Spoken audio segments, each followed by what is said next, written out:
In at 10, Five Nights at Candy's. Five Nights at Candy's is the first in a series of 5 Candy's games that includes 4 main titles and the remastered first game after Freddy Fazbear's closed for good. It's clear the stage was set, no pun intended, for another contender in children's entertainment, so Candy's decided to take their shot. What could go wrong? The gameplay is similar to that of FNAF, however you have the added ability of having night vision in the cameras, and they added a 3rd floor in the form of the office window, which adds more complexity and difficulty to the gameplay. The first game includes 13 characters, including the beloved phone guy, obviously a different phone guy, but we all love the phone guy, and the title character of Candy with her merry band of animatronic killers. Cindy, Blank, Chester the Penguin, damn it Batman, I thought you had dealt with him, Old Candy, the Rat, Vinny, Shadow Candy, Origami Cat, and the Easter egg Markiplier animatronic. Who do you think the king of FNAF is? Let me know below, and if it's not me, don't comment.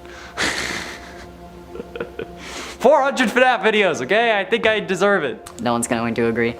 Not even my friends call me the FNAF king. In at 9, Sinister Turmoil Sewers. Sinister Turmoil was planned to be a full game set to release sometime a few years ago. However, the full game never came to fruition. Mangle was planned to be the main antagonist of that game, where they were using the name of Prototype Foxy. However, while the whole game wasn't released, we managed to get Sinister Turmoil Sewers instead, which was a snippet of what the full game was intended to be. In the game, you are trying to escape a Freddy Fazbear themed amusement park, when your friend says that to escape, you need to head through the sewers. However, when you enter, you realize that Mangle was set loose down there, making me believe that this friend had set you up. Like maybe he was supposed to be William Afton in the main game. The game from then on is very reminiscent of the Corn Maze minigame from the Curse of Dreadbear DLC for Help Wanted. I've played through that minigame multiple times, and the two games are very similar. In Sinister Turmoil, which did come out first, there is a cupcake that follows you, and if you don't pay attention to it long enough, it decides that it's going to scream like a child and will alert Mangle to your location. And in Corn Maze, there are crows that stand on the ground in random places, and if you step on any of them, they let out a loud cry and fly away, which is by far the worst part of that minigame, but they also alert Foxy to your location. The main antagonist of both games is also a version of Foxy, Mangle in Sinister Turmoil and Grim Foxy in Corn Maze, which makes me think that someone got their ideas from elsewhere there, Scotty. And at 8, One Night at Flumpty's. The Game Jolt description for this game is, quote, "This game is an inside joke. There's no backstory, no meaningful undertones, nothing to theorize about, it's just for fun, so have fun." And after dealing with this series for 7 years, we know that there is always more to the story. This wonderful fan game includes characters such as Flumpty Bumpty, Birthday Boy Blam, the Red Man, Eyesore, Grunkfuss the Clown, who is a real eyesore, the Beaver, Golden Flumpty, and the Owl. The game plays similarly to FNAF with relatively similar mechanics, however there is also a hole in the wall where Grunkfuss appears, and the game is all hand-drawn, which while making things slightly less terrifying, it makes it kind of personal and can give you like a more of a personal feel to the game, which can be good if you're looking for that kind of connection with the game. And if you do want to theorize, there is bound to be something to theorize about for it. I don't know, we need to get like a whole crew together and try to connect all the FNAF games and like all the FNAF fan games into the lore somehow, like, because like since, I mean like the Fanverse initiative is coming and this is a part of the Fanverse, right? Isn't it? So, or is that just Pop Goes? I don't know if Flumpty's is getting one. Number 7, LEGO Five Nights at Freddy's 2. I think this is one of my personal favorites when it comes to LEGO FNAF fan-made trailers we've gotten thus far. Something about how creepy it manages to be while still being LEGO versions of the animatronics, that combined with the silliness of what a LEGO phone guy would sound like, which I love by the way, it's just magical.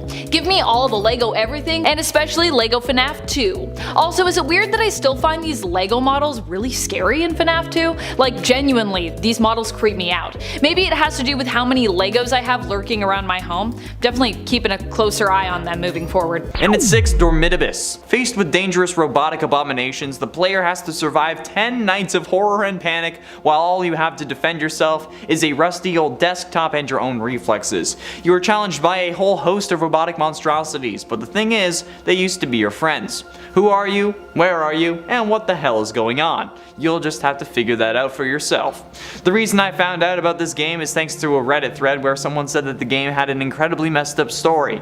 And I mean, like, they didn't use those terms, they used more vulgar ones. They said it was incredibly story, but the story of this game should be discovered by you, so I don't really want to spoil it. But the game ties itself into the lore of the series up until Sister Location and the Silver Eyes and FNAF 4, since this game was released before those were announced. But I mean, like, they should have expected this, in all honesty. Like, Scott releases something new every 3 months, or at least he was at that point, so I don't know.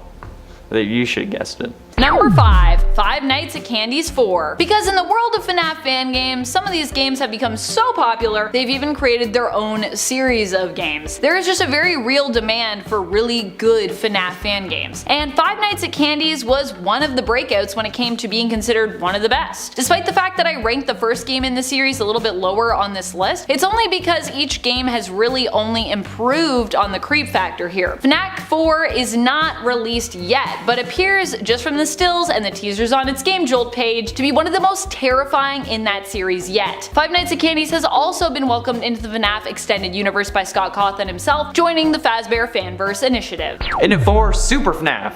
Remember FNAF World? Yeah, I know you wish you didn't. However, if you were to try and play through FNAF 57 Freddy in Space in 16-bit, would you do it? I think we all would, because we all know that it's the best game in the series. Super FNAF is a 16-bit FNAF platformer released on the 23rd of October in 2016, and it tries to pay homage to the original FNAF World game where it drew its inspiration. There is an arcade game, a story mode, a free mode, side quests, and so much more. There isn't a secret objective to gather clocks and leave clues in the real world though, which is good. Even though, I mean, like, I feel like that would be pretty dope and give you a reason to play this game over and over again looking for it. No. The original story mode contains 6 nights and has you guiding the original animatronics through the FNAF 1 location in platforming fun that will remind you of classic Super Mario and FNAF combined. Definitely one to try out even if you don't like platformers, but if you do like platformers, then you should definitely check it out. Number 3. Lego Five Nights at Freddy's 3. I love that Lego FNAF 3 is also point number 3. Of course, I am also excited for the third installment of Lego FNAF, this one possibly even more so than the other two because of just how frightening Lego Springtrap is. Something about how much faster he seems to move in this trailer and just how toned down yet still somehow spooky he remains. Lego FNAF 3 takes us into Fazbear Fright, the horror attraction, but Legoifies the whole thing. We've gotten a trailer so far where, just like in Lego FNAF 2, everything seems to be Legoified. So it's not just Springtrap, but actually the whole location down to every single detail, including the drawings, pictures, and posters on the wall. I love that attention to detail in those games. Penultimately, in at number 2, Pop Goes. A story based on the first 3 FNAF games, Pop Goes, like many others, is a competitor and successor to The Way of Freddy Fazbear's Pizza. A year after the fire at Fazbear's Fright, a rich and creative inventor in England, only known as Fritz, has taken on the role of continuing the animatronic pizzeria brand with his own restaurant called the Pop Goes Pizzeria. They had extremely advanced robotics, but nothing like possessed animatronics that had dead kids stuffed inside them to create soul-infused metal, so that's good. This pizzeria was far ahead of its time. 3D printers in every room, touchscreen devices for the kids. It was a Freddy Fazbear's Pizza, but better and without the child murder. So, that's good. But Fritz never built the place for customers, he built it for himself. And as a night guard, you are a part of the scheme. So let's get started and help Fritz out. Some observant viewers may have noticed that the name Fritz is kind of familiar, and it is. It's the name that Michael used as one of the night guards in FNAF 1, and it's the name of the child who was stuffed into Foxy, as we know from the gravestone ending at least. Well, I mean, okay, it's pretty well established at this point, but what could this man be doing? Is his real name actually Fritz? Do we know who he is? Is he related to us? Play the game to find out. And finally, in at number 1, A Shadow Over Freddy's. A Tableau FNAF game with the ability to explore the entire pizzeria. You have different objectives instead of typical gameplay, and the whole exploration thing has got to be inspired by the Game Lab episode of FNAF. I feel like that's kind of where everyone was getting this idea. The way you can complete these nights is by completing your objective, not surviving until 6 AM. However, you do actually have to complete it before 6 AM. You have no power to hinder you, but you also have no time to save. Plus, the game is entirely in black and white, which makes it even more intense. And the fact that you can't see colors of the animatronics makes them harder to spot, and it will keep you on edge, questioning every single thing you see on screen. Was that something, or was it just the light? Was that me making the sound, or was it something else? Where the hell is the fan? Nobody knows. The scariest part of this is that you're not done until you complete your objective, okay? No biding your time, no cowering in fear, no hiding. You need to move. And you know what? That's horrifying. I'm a little bitch. I like to hide, okay? We all know this. Number 9. Five Nights at Flumpty's 2. I think one of the best things about Five Nights at Flumpty's overall is that it doesn't take itself too seriously. But the other thing that is really amazing about it is it's actually scary as well. It's like a parody game that will make you chuckle but will also haunt your nightmares at the same time. While the original game was more in the vein of Five Nights at Freddy's in terms of its formula, Flumpty's 2 pushes the envelope even more, resulting in a more weird and horrifying experience for players in comparison to that first game. Just look at the room you start in after all. Like, what is even happening here? I'm not exactly sure about everything that's going on, but I definitely know it's not good. I also just think the mechanics in the game really add to the level of paranoia you feel while playing. Like the laptop restart, which you have to go through every time you fully exhaust your laptop battery while looking at the security monitors. So don't do that. Don't let your laptop die. Also, it's not good for your laptop. Real facts though. And friends, before we move on to this next spot, if you are loving this list and you want to learn about more scary FNAF fan games, you know that there are so many. There are so many we could talk about. So be sure to let us know that you love it by giving this video a thumbs up. And at 7, The Joy of Creation. The Joy of Creation is sure one hell of a clever name. The Joy of Creation, or T-Jock, has a unique viewpoint because you play as the one and only Danny DeVito. Sorry, I'm kidding. I mean Scott Cawthon. Autocorrect. Created by Nixon, the story is set after Scott has ended the FNAF series. After he does, however, the animatronics go absolutely berserk, break out of the games, and come to take from him what he took from them, their lives. And considering how this is what Glitchtrap is trying to do currently, that's kind of terrifying. After the production of another game was cancelled, the game transitioned into the Joy of Creation Reborn. The game has several modes, including the original Survivor mode and the more recent Story mode. The game features ignited versions of the original animatronics, and they look straight up terrifying. It also includes a Halloween version which has an ignited Springtrap, which is absolutely the worst thing ever.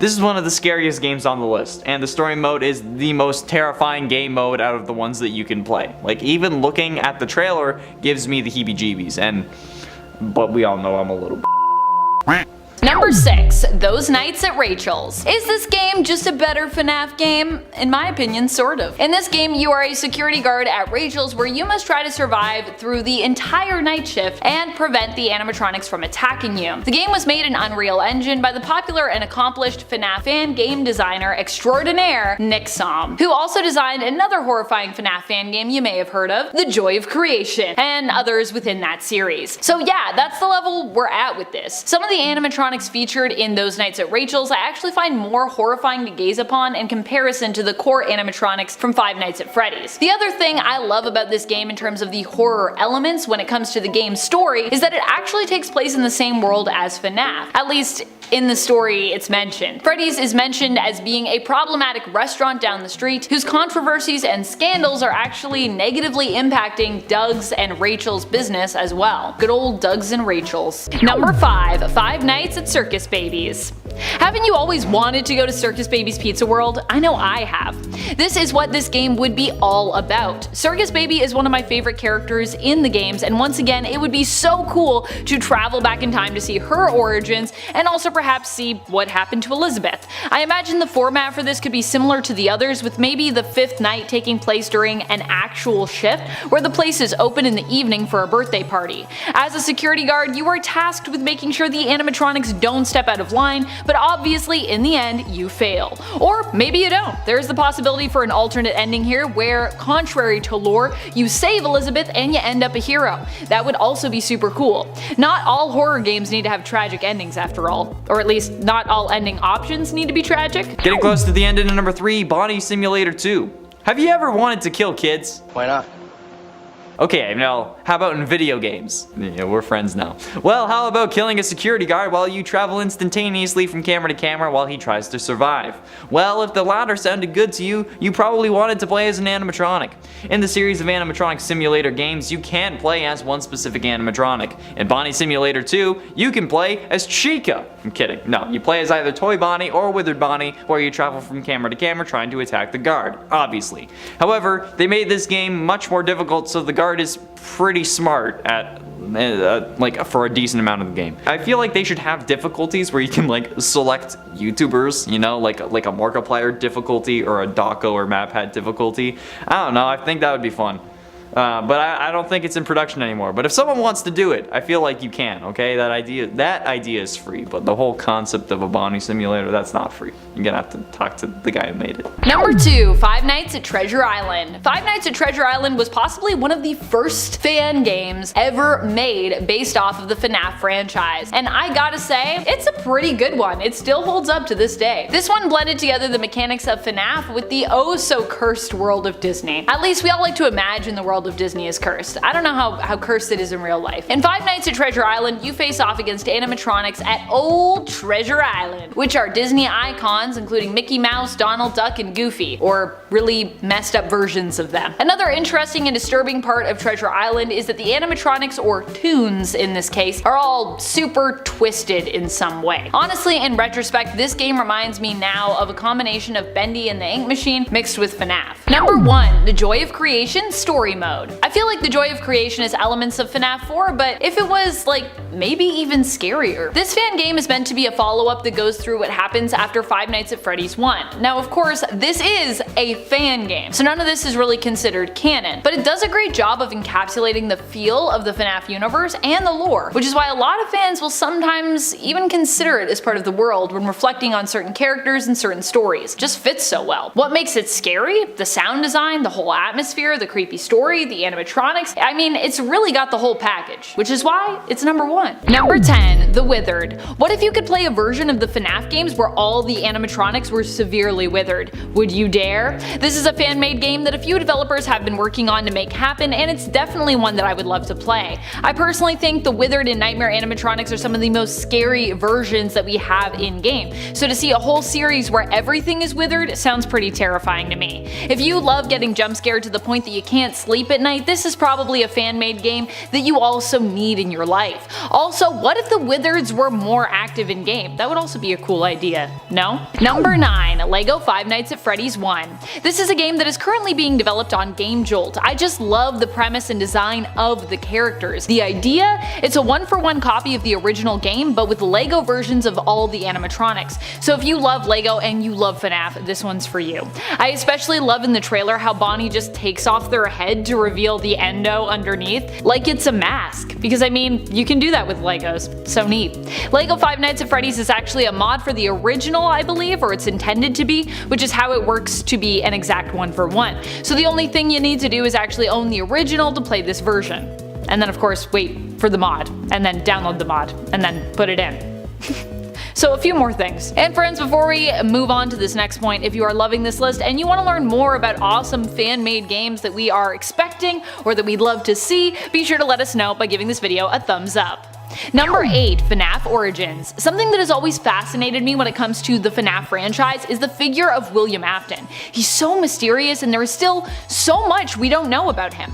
Why does he kill? What motivates him? When and how did that all start? To uncover this, I would love to have a game that dives deep into William's backstory, his origins, and the lore surrounding him. It doesn't have to be so on the nose, but just a game that even hinted at the motivations for this character would be cool. It could also be something more abstract, where we don't play explicitly as William, but simply a character that represents him. Though really, if I gotta pick, I would prefer something a touch more literal, as we already have lots of illusions in the franchise left to unpack and decode already. Number 7, Pork Chop's Horror Show. Pork Chop's Horror Show is an unreleased FNAF fan game where players attempt to survive a horror game show, risking their lives in exchange for the chance at winning fabulous money and prizes. The overall design of this game and characters look pretty terrifying, which is why, despite it not being released yet, many fans of the FNAF franchise were still excited to see and play it. Of course, it has been in development for a long time and has even been cancelled at least once, only for the promise of it to return to us, those of us who are eagerly awaiting its release. If it is ever released, it will be a combination of point and click mechanics and free roam. Until it does, we only have the stills, preview, and promise of it to keep us going. However, it is also part of the Fazbear Fanverse initiative, initiative. Scott Cawthon announced on Reddit that its developer fnag would be bringing an original reimagining of FNAF to the FNAF verse. Although this game wasn't necessarily listed, a lot of us are like, that's gotta be Porkchop's horror show. So who knows, it could still end up happening.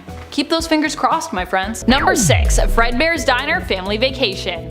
We have seen quite a few games that are focused on Fredbear's Diner and use the location as a backdrop for a game similar to the general formula of FNAF. But what about a game that deviates from that formula? What I would love to see is a game where instead of playing as a security guard there, we maybe get to play in the role of someone who is staying nearby. I have this vision of a family on vacation, perhaps at a campsite near Fredbear's, who goes there every day for meals throughout the week. For some reason, I've always envisioned Fredbear's as being more remote in terms of its location. I don't know if that's just me. In this game, as the family continues to visit the diner, things get more and more strange until eventually their lives seem to be at peril. Will you escape or end up as the first victims of Fredbear's Diner? Sure, this might not fit within the main continuity, but hey, it's a fan game, so it doesn't have to. Halfway through into number 5, Final Nights 3 Nightmares Awoken. Final Nights is absolutely terrifying. Okay, if you haven't seen the top 10 scariest FNAF animatronics video yet, go watch that because I talk about the Reaper puppet, which is like the first time I've ever talked about a fan animatronic on this channel, and it's haunted me ever since. In that video I said that the Reaper puppet looks like a weird version of Jeff the Killer, and I'm not wrong. The whole series is populated by messed up versions of the original animatronics, like Withered Toy animatronics and the Reaper animatronics appearing in the third game along with the Reaper puppet. And Reaper Balloon Boy looks like something I've actually seen in my nightmares before I ever heard of the series. The third minigame in the series, which is the one I'm most familiar with, has you literally staying in a hospital room while animatronics attack you, which is incredibly rude. Like, come on man, I'm recovering, I'm paying hospital bills for this, but you're still going to invade my personal space like that? While yes, in that game you need to survive until the morning, you actually need to sleep to make any progress, leaving you extremely vulnerable. It's an incredible game mechanic with terrifying animatronics and an interesting way that the original series could have gone, but I'm really glad that they didn't because this is actually just terrifying. Number 2, The Incident. What do we really want? What do we really want? We want a game that helps to shed some light on an evening that has haunted us for many years. Or perhaps not just one evening, but a period of time. Although it is alluded to as being a single evening as well. That is the night when the 5 victims of William Afton went missing. I would love a game where you are perhaps playing as one of those 5. Perhaps you even get to choose who you want to play as, and each character's story is slightly different when it comes to gameplay.